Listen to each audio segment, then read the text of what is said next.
जम्मू कश्मीर अफवाहों का शहर है, यहाँ अफवाहों के बिना और कुछ नहीं होता है। मैं वाज़ह करना चाहता हूँ 2015 से I have been categorised in Z+ category, और ये जो कैटेगराइजेशन होती है सिक्योरिटी कैटेगराइजेशन, ये थ्रेट परसेप्शन के बिना पे होती है, इसलिए कोई लक्जरी नहीं है और या कोई फेवर नहीं है, जिसका जैसा थ्रेट परसेप्शन होता है उसके हिसाब से। मुझे ये पता नहीं है आज ये न्यूज़ क्या है। आज I am Z+ protectee since 2015, periodically review होता है और शायद पिछले कुछ दिनों में रिव्यू भी हुआ होगा ये कि क्या is everything being followed as per the red book. इसका एक येलो बुक होता है, उसके हिसाब से Z+ protectee को होता है, वही है, दैट इज़ ऑल।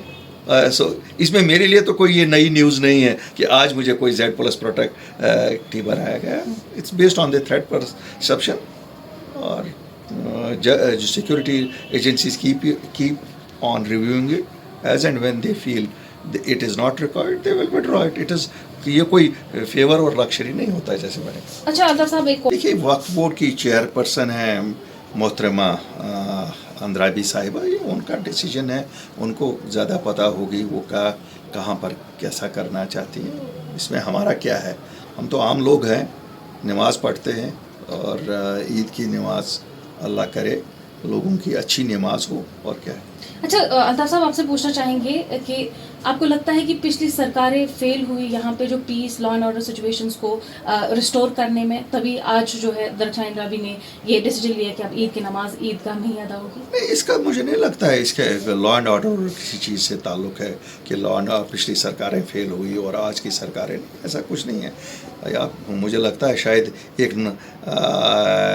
ऐसा भी शायद नोशन क्रिएट किया जाएगा, ये तो उसने नमाज ही दिवा पारना हुआ आए कुछ नमाज पारना दिवा।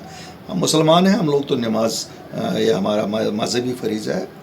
जब बारिश होती है तब वहाँ नहीं पढ़ते हैं, ईदगाह की हालत अगर साफ़ नहीं है तो वहाँ नहीं पढ़ते हैं। बड़े इज्तिमा अलाउ नहीं होते थे पहले की सरकारें अगर नहीं अलाउ करती थी, अगर आज की सरकार अलाउ करेगी तो डिपेंड्स ऑन वेदर ऑल्सो ना, अल्लाह को भी मंजूर होना चाहिए ना। जी जी, तो आपसे एक और देखिए, हमारी एक लीगल सेल इस पे काम कर रही है। हमने काफ़ी सारा डाटा कंपाइल किया है। पहला लिस्ट हमने LG साहब को सबमिट भी किया है फॉर देयर रिलीज़। अभी तक उसमें थोड़ी सी पेशरफ्त कम हुई है, क्योंकि अनफॉर्चुनेटली एक किस्सा राजौरी में सिविलियन किलिंग्स का हुआ, उसके बाद थोड़ा सा उसकी स्पीड धीमी हो गई है।